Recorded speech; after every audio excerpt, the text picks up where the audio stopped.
before I start, is everyone awake? We doing okay? It's 4 o'clock. I do need to offer this disclaimer. I am not a government employee. I do not speak on behalf of government. I'm a contractor, so please, etc. All right. I think I have about 15 minutes, and we're running a little bit behind schedule, so I'll try to keep it tight. But I'm here to talk about the Artificial Intelligence Cyber Challenge that DARPA is hosting. And before I go on, I'm going to offer one other note. If I need to project more, please tell me. I'm known for speaking too softly, so I'm going to try to make sure I'm reaching the back. Are they on there? This? Yeah. Okay, that's great. It's very subtle. I was prepared for something else. So when I think about AI, it's really tempting to buy into the AI alarmism that we're seeing just around the world. We've got Hollywood, the media, all of these different outlets pushing this message that AI is going to kill us. And it's not the most uplifting or inspiring message.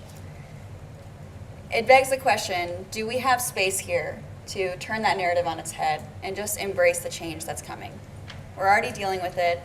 We drive in or around Teslas. We use navigation systems like Google Maps. You all have Siri or some equivalent on your phone. May or may not be listening to us, who knows. So just to consider that positive outlook as we're moving forward, the AI Cyber Challenge is building on that. So this is a 2-year challenge. It's very accelerated. That's going to run through August of 2025. And it is inspiring the best and brightest minds in artificial intelligence and cybersecurity to come up with solutions to vulnerabilities in our open source software. Why does this matter?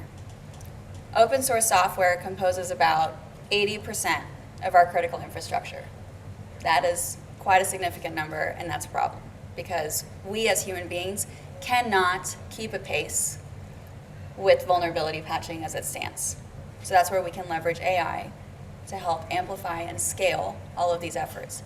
So this 2-year sprint is bringing in small businesses, university students, best and brightest, as we mentioned, and DARPA is handing out about $29.5 million in prizes to award the winning teams for their solutions. And something I want to hone in on regarding vulnerability patching is it's really easy to just kind of lump that in with the broader cybersecurity narrative and say, yeah, it's important. But I want to offer you this narrative of the number of times, and we've all seen it, where a security professional or someone else is presenting their screen, and they're probably sharing a browser, and their browser needs to be updated. Not a great look. So that's a quick pitch. Go update your browsers, especially if you're going to be screen sharing. Someone in the audience is going to notice. Not a good look. It's easy. But part of that is because we have this hesitation with patching vulnerabilities. It's time consuming. It's going to take up space on my phone. I don't want to have to go upgrade my system.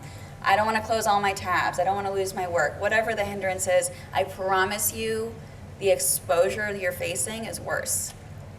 And beyond that, by the time the vulnerability patch actually surfaces through your software upgrade, think about how many people were working on the back end to get it there. Someone had to identify there was a problem. Someone had to find the solution. Someone had to go through all these steps. So we want to use large language models, ChatGPT, Claude, the whole gambit. And part of how we can do this is we have partners. DARPA is partnering with Google, Microsoft, OpenAI, Anthropic, the Linux Foundation, the Open Source Security Foundation, and all of this is, of course, facilitated by DARPA, which recently joined forces with ARPA-H, which is very similar to DARPA, but it focuses on healthcare. So all of these entities combined are working towards a common goal, which I think is pretty remarkable. It's really rare to see this many figures come together and say, I agree on something and I want to do it. And to boot, we're hosting the semifinal competition at DEF CON this August. So we're going to throw some hackers in the mix. It's going to be fun. If you're all there, I would really encourage you to come check out the AICC production. But beyond that, I would also encourage you to just consider flipping the AI narrative on its head among your audiences. We're looking towards longer term goals here. And, big picture, we have an opportunity to pivot the way we are dealing with our security issues, the way we are solving cybersecurity problems in this country and even beyond. We can work with policymakers. You can talk to your peers. You can socialize this concept that we have more agency, we have more power to address the problems that are in front of us. Update your phone, update your browser, consider what you're interacting with on a day-to-day basis. And in parallel, our policymakers are going to be working with us to see if we can standardize the winning solutions to these scaled vulnerability patches and make that more embedded in our open source software requirements. We have all the right stakeholders at the table, and this is really just an opportunity for everyone to learn more about why this is so important. And to wrap up, I will reference Ted Lasso for anyone who liked that show. Highly recommend if you haven't seen it. He said to be curious, not judgmental. I would encourage that when you think about emerging technology. So thank you for your time.